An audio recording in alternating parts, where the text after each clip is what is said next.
nothing to do with the offering you give. Your salvation has everything to do with the offering He gave. Don't mix your salvation up with your service, because they're different. Salvation and service, they're not even spelled the same. They don't even sound the same. They're not even on the same page of the dictionary. Salvation is what you get because of His sacrifice. Service is what you give through your sacrifice. Why in the world are some people judged differently than others? You know, I'm preaching to the choir today because you guys are here. Choir. You guys are here. Bass. Oh. You guys are here, okay? I'm preaching to the choir. There's some that are not here, and some have really, really great, fantastic reasons for not being here. Every reason to us that we make, every reason we make to not gather together with our family, every reason we make to us is an important reason. Every reason we make not to give a tenth of what God has blessed us with. Every reason we make not to read the Bible when God is urging our heart to do so. Every excuse and every reason we give not to pray when we know we should. Every reason we give and every excuse we make not to witness to other people when we feel God urging our heart to offer a witness to someone. Every reason we make for not doing what God expects and demands from us is a good one to us, but a weak one to Him. No excuses. Jesus didn't offer them on the cross. We should not offer them in our life. If next week, and by the way, in 2 weeks I will not be here. In 2 weeks I will be traveling. I will not be here. And it will be the first time that I've not been in this place on Sunday morning since I think last fall sometime.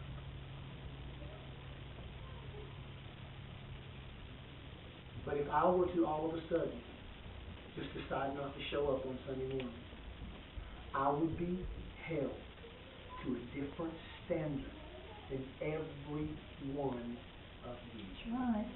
Amen. You would be calling for my resignation. You would be offering to cut his salary. Let's search for another preacher. Let's sit him down and have a good, stern talking to. Do I ever sit you down and have a good, strong talking to? It's not my place. I want my sacrifice to be worthy of what His sacrifice was for me. And no one has to urge me or encourage me or beg me or plead with me or write me letters or send me texts or send me emails or come knock on my door or visit me or say, are you coming tomorrow? Will you come this week? Will you be here next month? Will you be here next year? Will you be here next century? Because if God called me, that's where I'll be. Every time the doors are open, Sunday morning, Sunday night, Wednesday night, Thursday, Friday, Saturday, Monday, Tuesday, I don't care when it is. If I'm supposed to be here, I'm going to be here. Well, preacher, you're putting a lot of stock in just church attendance. It's because that is one of the ways that I offer my life. I could say the same thing about my giving. You will not find a week ever when my tide's not put into that offering plate. And if I'm not here, bless God, my check is. Why? Because that's another way my sacrifice is given to God. What if I don't feel like praying today for you? What if I don't feel like praying tomorrow for you when I get up? Guess what I'm still going to do? I'm still going to pray for you. If I don't feel like going to make a visit, my brother's still going to make it. I don't like using myself as an example. I really don't. Because I'm flawed in more ways than anybody in this church. Believe me, I know this. I'm flawed in more ways than any other person in this church. So do not think I'm putting myself on a pedestal. What I'm saying is this.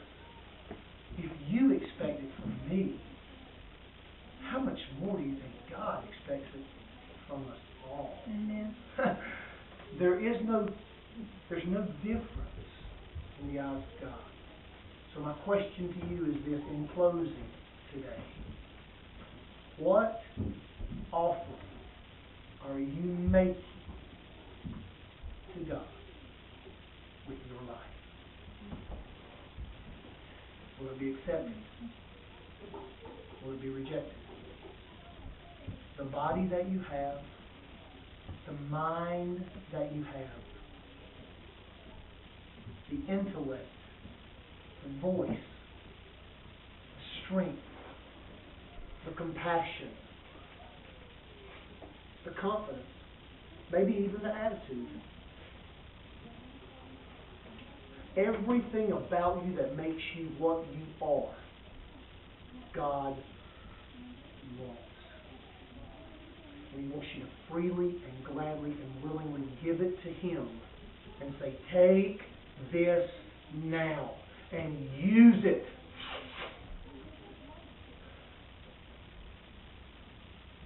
I preached for a half an hour.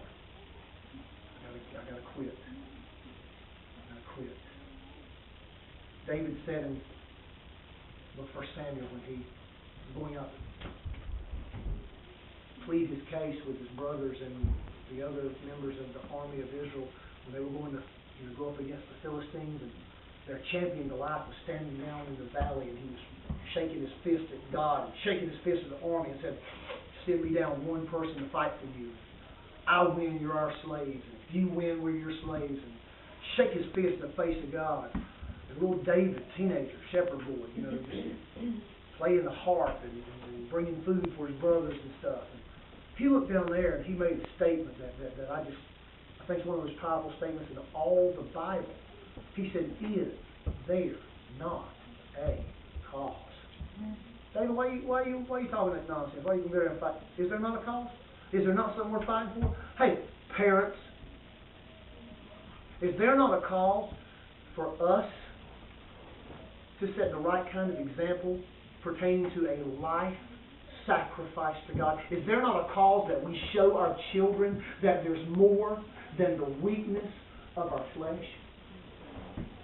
If we are more than the choices that we make, if we're more than the sum of our past mistakes, if we're more than the problems we create, if we truly have been remade, as that song said earlier today, is there not a cause that we show our children the right way to do it? Because most of I tell you this, if you're counting on your children getting the right kind of example and education and leadership from the pastor, you're messing up. I want to be an example for them. I want to give them everything that they need, but they will not get it from me. I can portray an example I want to portray. And that doesn't mean, matter of fact, most times they will not follow in what I've done if what their parents have done is different. If their parents are godly, wholesome, dead-on Christians on fire for God, if Jesus is first place in their life, and the pastor has a drinking problem, and they see him stumbling out at a 7-Eleven on a Saturday night, and see him standing in the pulpit hungover trying to preach on a Sunday morning, I guarantee the way they turn out will be godly because their parents are, regardless of what the preacher did. And vice versa, I can be as holy as John Paul thought he was, who's going to be beatified today in Rome. What in the world does beatified mean? Pope's a man just like I am. He's not anything special. They're going to turn him into some saint and say he was holy, called him his holiness. He's not holy. God is holy. He got sinful thoughts just like I do. I could be the holiest man your children know, and their parents could live like the devil, and they will not be holy, I guarantee it. What sacrifice are you making for God? Is the sacrifice of your life an offering that God will say, thank you, I accept it, I know that I mean everything to you because you've given everything to me. Anything less shows how little His everything meant. I don't know how else to say it. Anything less than everything we have shows how little His everything meant. I know we all got great things that we enjoy doing. We got lives that are just filled with pleasures and vices and fun, man. Fun. Sin can be fun. A lot of things I like to do that I probably don't need to be doing. Okay? But in comparison to what He gave, shouldn't we consider at least doing a little better than we do? Just a little bit? And if every day, or if every week, or if every month, or if every year we do just a little bit better, we wouldn't recognize the old us. And those around us might change too, for the better.